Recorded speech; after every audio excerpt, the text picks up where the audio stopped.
Before we get started, I just want to make one little statement. A couple of days ago, we were celebrating the anniversary of the death of one of our counselors, Teresa Barrett. Teresa was a big part of Starting Point for a long period of time, had a lot of years in recovery. She goes way back with me to the days when we came across the bridge from Philadelphia, and she's a pistol. I have to tell you one story about Teresa real quick, and then because since it is her anniversary of her death, I was thinking about her today. She's up here. I'm glad I'm in a lecture hall because her picture is right up there. She's on the plaque. And every morning when I do one of my meditation books, I have a beautiful note in there she wrote me, and I read it every morning. It's very special. One of the story I'll tell you is when we moved over here into Collingswood, we had a small place. We had no place for the coffee bar. So Teresa decided to go into the bathroom, put a piece of plywood over the bathtub. That was our coffee bar. And if you wanted a seat, you know where you had to sit. Yeah. It was totally amazing. So you could actually do your thing and have a cup of coffee at the same time. It was fantastic. So I love Teresa. She just had this energy and this spirit. So I just want to ask you, please keep her in your prayers. And I know that she's an angel here at Starting Point taking care of us. Okay, I'm going to start off today by doing the reading from Each Day in the Beginning, the daily meditation book for women. And I picked a reading from March 20th to kind of bring it to a conclusion, this series on shame. For too many of us, feelings of shame, even self-hatred, are paramount. No one of us has a fully untarnished past. Every man, every woman, even every child experiences regret over some action. We are not perfect. Perfection is not expected in the divine plan. We are expected to take our experiences and grow from them, to move beyond the shame of them, to celebrate what they have taught us. Each day offers us a fresh start at assimilating all that we have been. What has gone before enriches who we are now. And though the many experiences we've survived, we are prepared to help others, to smooth the way for another person, perhaps who is searching for a new direction. To let go of our shame and know instead that it sweetens the nuggets of the wisdom we can offer to others. We are alike. We are not without faults. Our trials help another to smooth sailing. Our relish, can't get that out. Relish, I got it. The joy at hand. I can share my wisdom or painful past brighten someone's future when openly shared. I wanted to read that because we're finishing up the little mini series we've been doing on shame. And I kind of started this series off by kind of explaining the different faces of shame. To bring that out very clearly, I had shown you something a while ago from my eating disorder recovery book, a thing called the illusion of control, or the iceberg theory. And you can actually get a copy of this on our website. If you go to startingpoint.org under Vince's Corner and basically go down to 221, you'll see the shame series. And this is linked right next to it. You can pick up a copy of it if you want to. I like this because it really covers all the faces of shame, all different areas that shame has affected us in the course of our life. And face has a lot of disguises: fear, guilt, all kinds of worry, things that we do in life. They're all interconnected with the aspects of shame. In the second week, we talked about a thing called shame reduction. I mentioned the fact that since shame is so powerful, we have to learn how to take it slowly and how to reduce it to a manageable level. And I mentioned the fact that you're never going to get rid of shame. It's part of our heritage, part of our background, part of who we are. They're part of our experiences. And one of the beautiful things I've seen in recovery, and to me it's one of my favorite sayings, is experience, strength, and hope. Every experience, even our shameful ones, can become our strength if we have the courage to face them, embrace them, learn from them, and grow from them. And as a result, that's where the word wisdom comes from. We learn from the struggles, we learn from going through things. So today I want to talk about the healing process of shame. Because remember I mentioned back in the beginning, a lot of the things I learned about shame, I learned from a very powerful book called Healing the Shame That Binds You. I also learned from some of the workshops I attended with John Bradshaw when he did his fantastic workshops back then, even the ones he did on PBS. I learned so much about the fact of the healing process and how the healing process works. And one of the things we have to learn about shame, shame is something many of us have carried for a long period of time. Shame has another face called blame. You know, I look at my own life, I look at my concept. I spent a lot of time in my life blaming other people, blaming myself, blaming people around me. And blame became kind of a way of life for me. And I did this because I was afraid to look at some of the things I needed to look at because they were buried deep inside of me. And as a result, then I was always afraid, what would people think? How could I get them out? If I actually shared these things, then people would think badly of me. As a result, then the person we blame the most, the hardest on, is ourselves. Even when something happens to us, either caused by someone else or we go through a loss process, many of us blame ourselves and we play what I call the game. You know, I should have did this and I should have did that, and I should have seen this and I should have seen that. You know, the shoulda, coulda, wouldas, as we call them. Mm-hmm. You know, in my office, I have a wonderful plaque hanging on the wall. It says, "Do not should on yourself today." And I love that because shoulds can get us into a lot of trouble. And as a result, then we have to learn a process we have to use in going through this healing process. And I begin by sharing this process by talking about going back to look at the roots and the foundation of where shame actually comes from.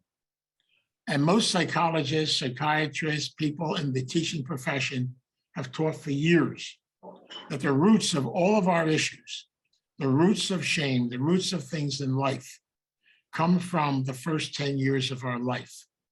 There are foundations, there are basics.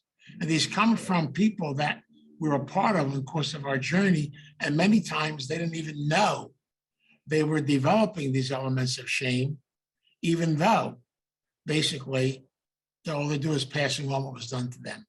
It's all part of the process we go through in life. And so we learn as children growing up, we learn different aspects of shame from all of our different types of family systems.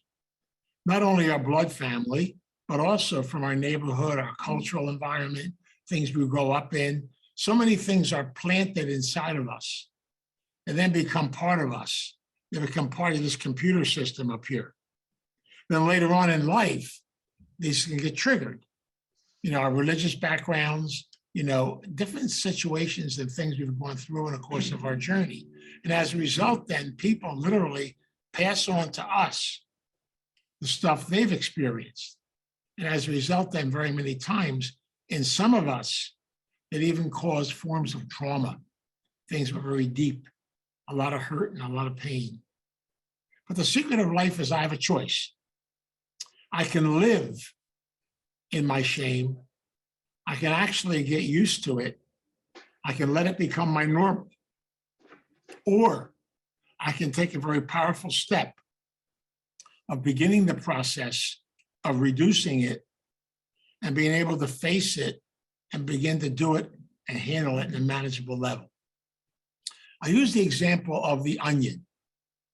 We always use these terms in therapy.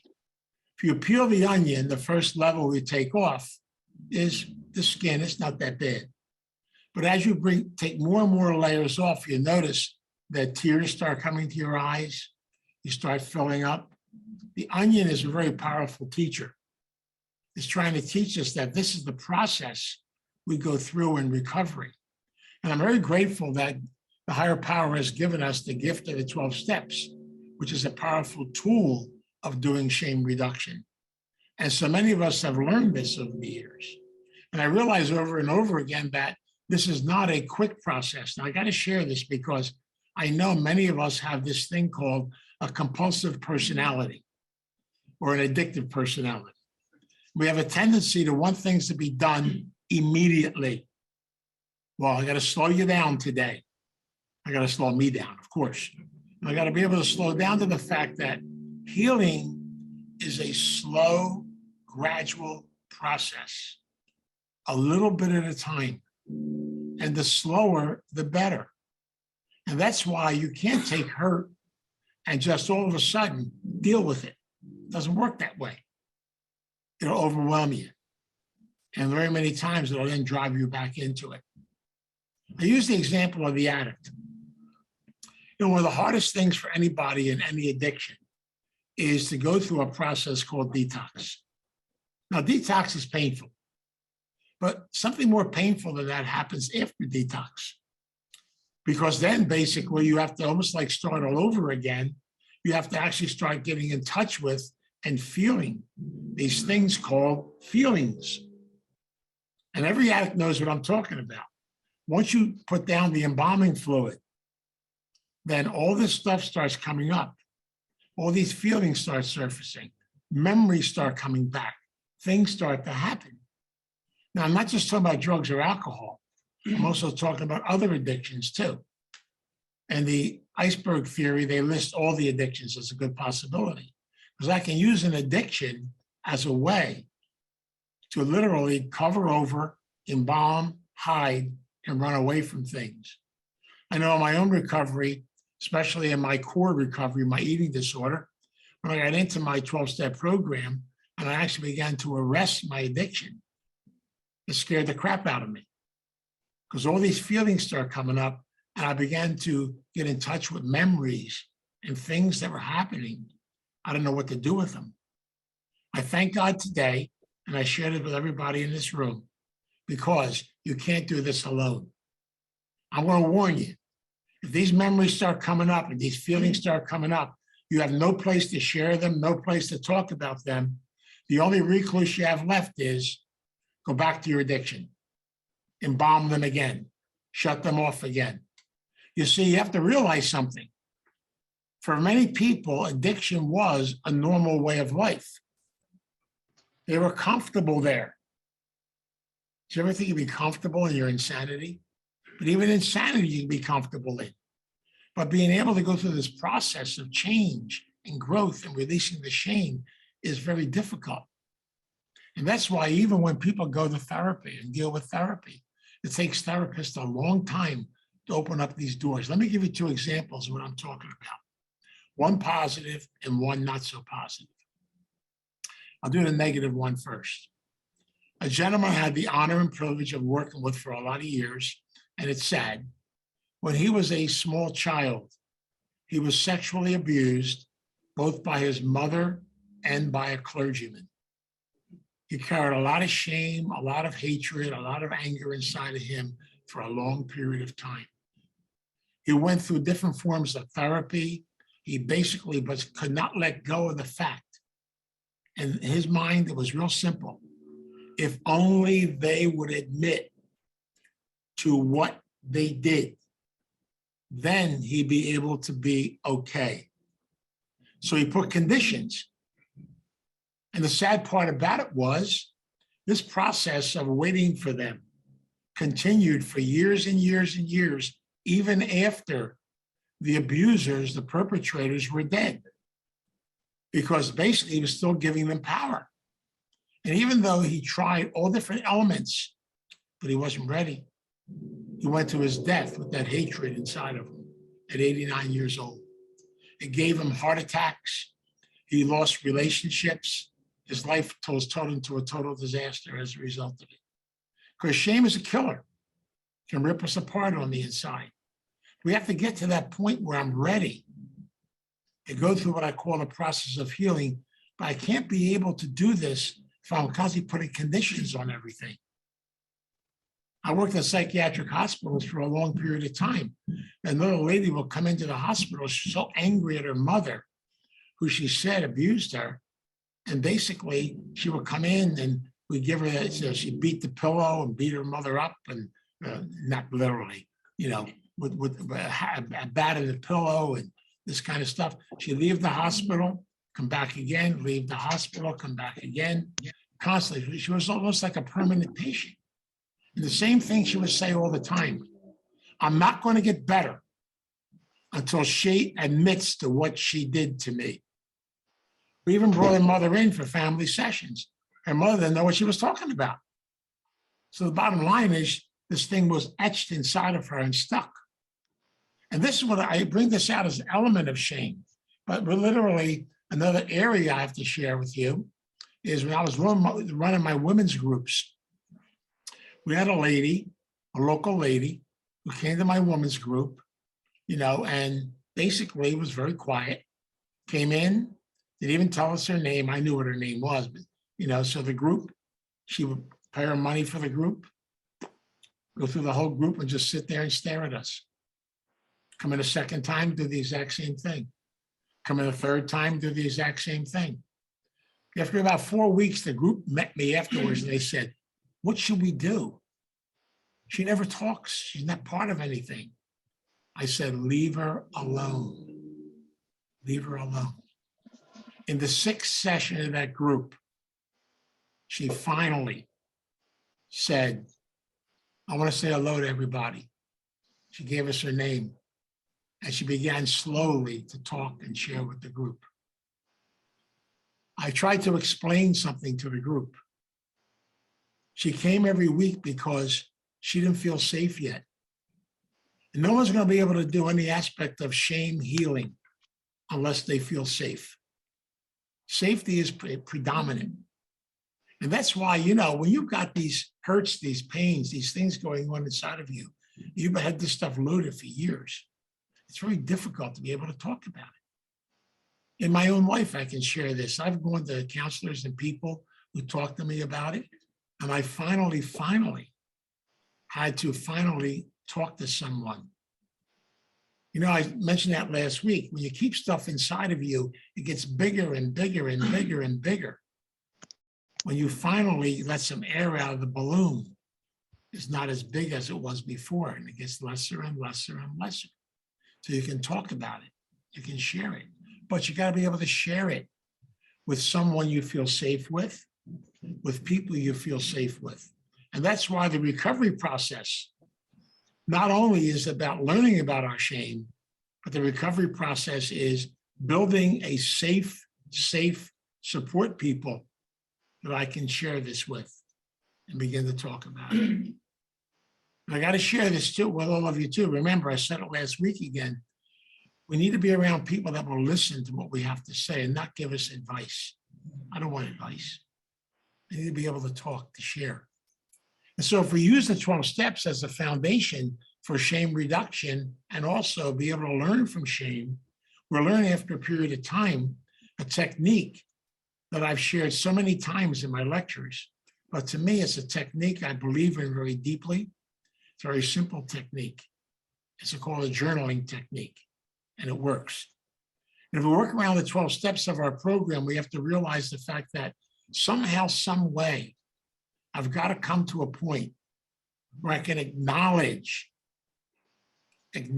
what's going on inside of me.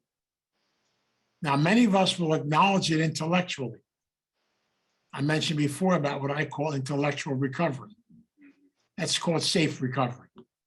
All right, and that's okay. I'm not knocking it, because sometimes you got to stay there until you're ready to open up doors. And I know for a long period of time, I intellectually knew what I had to deal with in my life. And yet I wasn't ready to deal with it. So it's much easier to function on the outside and not go to the inside and go to your gut, to your feelings, to your heart, to get in touch with some of these things. And that's where it involves a sense of faith, a sense of trust, our second and third step. It involves a sense of faith, a sense of trust, to finally be able to do an inventory, to go into our core and our center and begin the process of healing. I use this journaling technique because I've learned over the years the greatest therapeutic tool. I was taught to this by, believe it or not, I told you this before, by some of the old timers over at the South Philly and the 2021 group in Philadelphia. The old timers would always say, the greatest therapy tool on the face of the earth is a pen, a pencil, and a pad of paper. Writing, processing, getting stuff out. I even tell people, if you're not ready to share it with anybody, it's okay. You can still write it.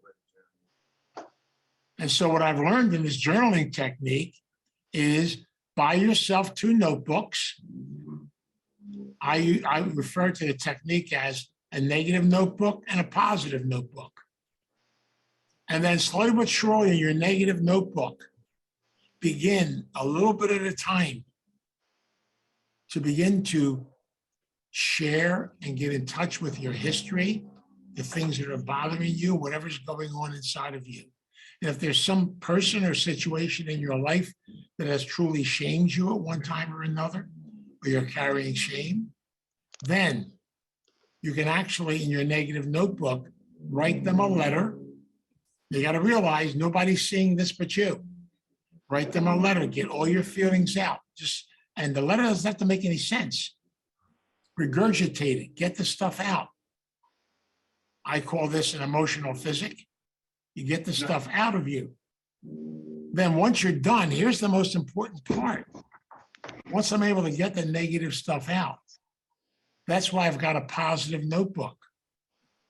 I have to be able to look at this and ask myself a simple question.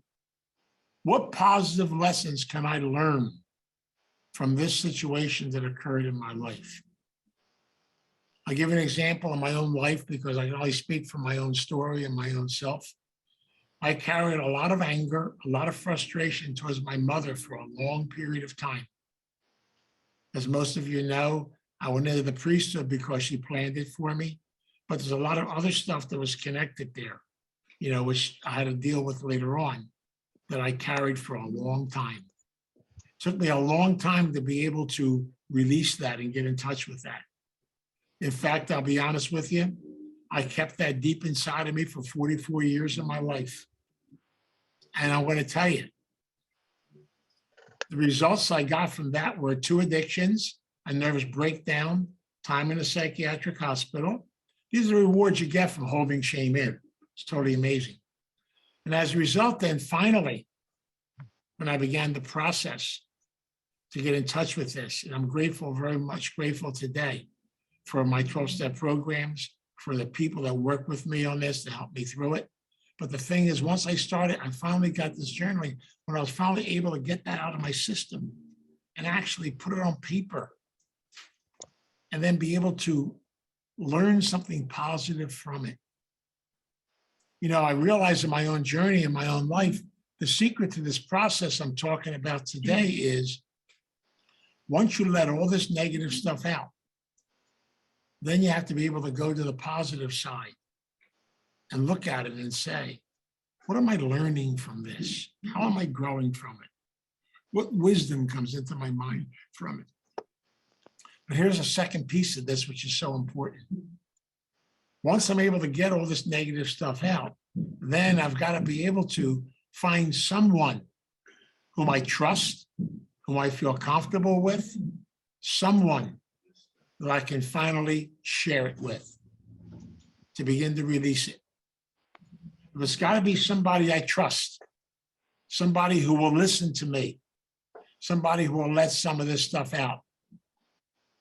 Because I know to this day, I'm able to go through a healing process with this, and I can then move to the positive side and be able to go and see what I can learn and grow from this situation that occurred in my life. People ask me over and over again, do you have regrets from the past? Now, no, I don't. What happened in the past is part of my history. But being able to finally embrace it, release it, get in touch with it, and then to share it.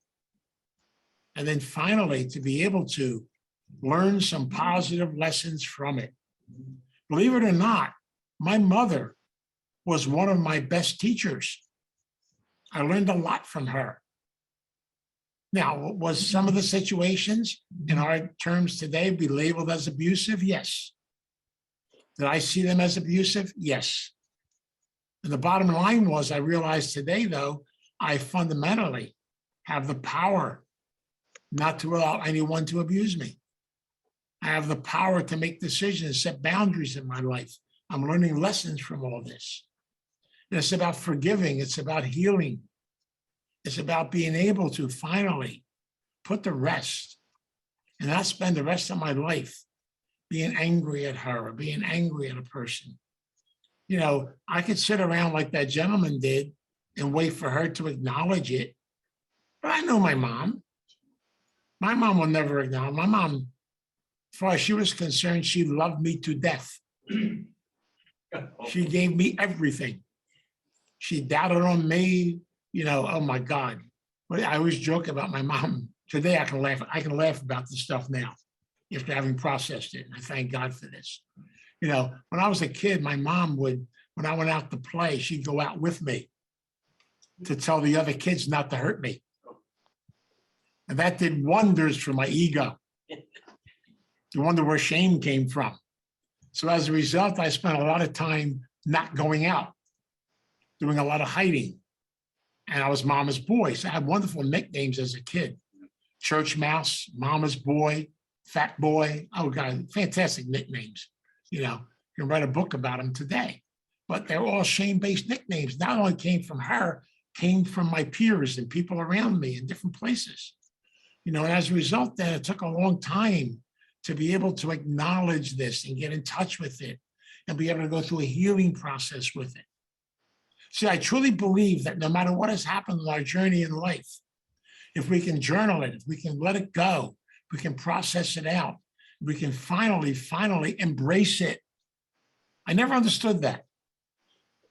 A good friend of mine in recovery, a great sponsor of mine, used to say to me, he'd say, face your demons, embrace them. Once you embrace them, they're not demons anymore. Once you embrace them, then they become your teachers. I love that concept, so powerful. But able to embrace the fears, the anxieties, the things that go on inside of us, facing them is the key to everything. Is it easy to face them? No.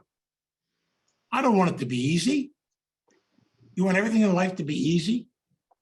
Struggle and working through stuff is part of what life is all about.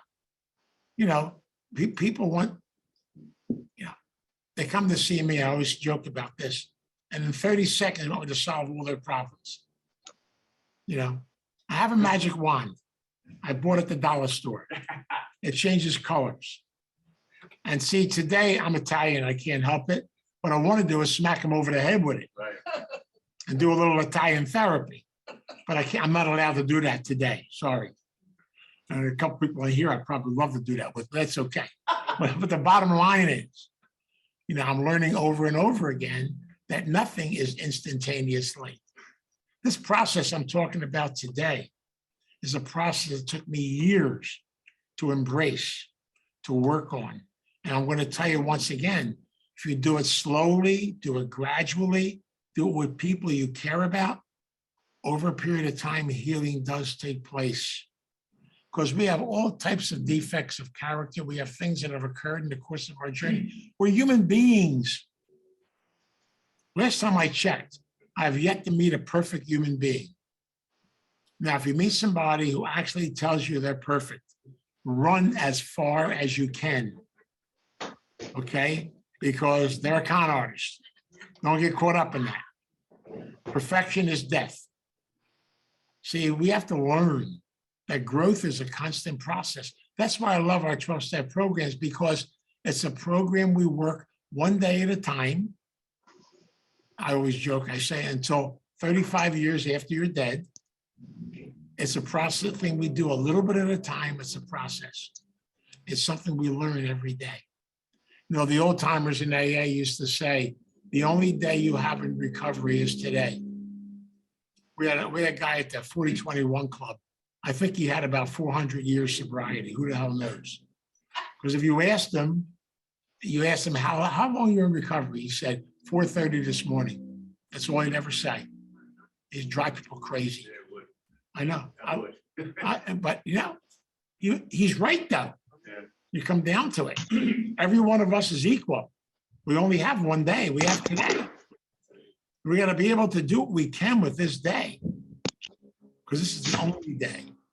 And that's why we can't get caught up in trying to figure everything out. I have more sobriety time than you do. I'm better than you. I've been in things like, no, stop it. You used to also say, the same gentleman, the most important person at a meeting is the newcomer. And remember, you are a newcomer every day. I'll never forget him. He's one of my great teachers. And I love the guy. See, I learned so much from some of these crazy, nutty, I call them, old timers, and now I guess I'm one of them. As you get older, you have to admit to the fact that you're older and see what happens with it. But it's part of the journey. But see, this is where the word wisdom comes from. Wisdom comes from healing. Wisdom comes from having the strength and the courage, like the Serenity Prayer tells us. It takes courage to work on yourself. It takes courage to acknowledge your shortcomings. It takes courage to acknowledge what's going on inside of you. It takes courage to grow. And that's really what our program has taught us for years and years and years. It's opened up doors. And as you open that door, don't open it too fast, okay? Take your time. It's a slow process. I don't know about you. Recovery to me is something I experience a little bit at a time. A little bit at a time. If I learned that much today, I have made progress. That's why they tell you in the program, progress, not perfection. Progress, not perfection. And that's enough. Some days you only learn that much, and that's okay. It's part of moving forward, a little bit at a time.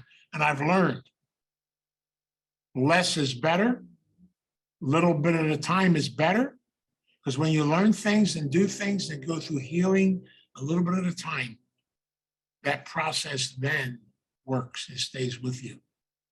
That's what life really is all about. And so the healing process from shame is something we have to work out on a daily basis. There are many techniques and ways of doing this. But the bottom line is, remember, I use the concept of the Karate Kid. Most of you saw the movie, The Karate Kid. Wipe on, wipe off. Well, we have a saying in recovery: negative out, positive in. Negative out, positive in. So if I regurgitate the negative and get it out, a little bit at a time, I'll be able to allow the positive to come in, the discovery to come in, discover new things about myself as a person. And that's why I talked last week about shame reduction. I can't get rid of my history. My history is mine. It belongs to me. And everyone in here, your history belongs to you. Don't run away from your history. Embrace it. Learn from it. Grow from it. Let it become your teacher. Open up doors to it. Go through changes. Go through growth. That's what it's really all about. And so it's a process of rediscovering who we really are on the inside. That's why I love that second step in the program. It says, come to believe. Belief is another word for acceptance. It's another word for embracing. Come to believe, as the old timers used to say. Believe that you have the power to become honest, the best you possibly can. I got to tell you a secret. Don't tell anybody, okay? Please. No, Carol, don't tell anybody. All right, Marianne, don't tell anybody. Please. You're not going to become totally honest. I haven't met that human being yet. Be as honest as you can be for where you are on your journey today. That's it, period. Have a sense of humility. Come to believe that you have a sense of humility. Be open to learn new things. Be open to grow. Never be done. Please don't be done. It's a process. Have a sense of humor. Do you ever notice how important it is to laugh at life, even when it's not funny? I tell you the secret to all this every day. I teach you how to laugh. When you wake up in the morning, please run in the bathroom and stare in the mirror. If you don't laugh, you are one sick dude. That's important. Got to laugh at ourselves. I never thought I'd be able to laugh at my life at some of the things I went through, and even laugh at some of those kids who used to call me fat boy. Some of those kids have called me names. But now I got one up on them. I'm working on myself today. I'm learning from it. I'm growing. So I can say, bye. That's okay. Now I understand the thing about sticks and stones. Your names will never hurt you. All those wonderful sayings and everything else. Do the best you can. And yes, we're going to go through hurt. We're going to go through change. We're going to go through loss, and can I tell you something? No one can ever explain any of this. I wish they could. I wish they could. I get on the other side, I got to talk to the boss and see tell him, explain all this crazy stuff to me, will you? But the bottom line is I realize we're on a journey. And so give yourself permission to be on the journey. Beautiful time of the year to look at this. We're going to celebrate Thanksgiving next week and realize something which is really important. Time to give thanks. I've learned in recovery, gratitude is the gift of everything in life. Today, I am grateful to my family. I'm grateful to my parents. Are my parents dysfunctional? God, yeah, they won awards. Not a problem at all. And guess what? If you're a parent, you're dysfunctional. Congratulations. Because we're human beings. Dysfunctionality is part of life. We have to learn from our experiences, go through them. We all make mistakes. A mistake is okay as long as you're willing to acknowledge it, embrace it, and learn from it. I told you this 50 times. My father used to say, you will never know what it is to get up until you fall down. Don't be afraid to fall down. You will learn how to get up. That's life. So we keep that in mind. So I just want to share that with you because I think it's so important to understand that shame can either bound you or it can heal you. It's the choices we have on our journey.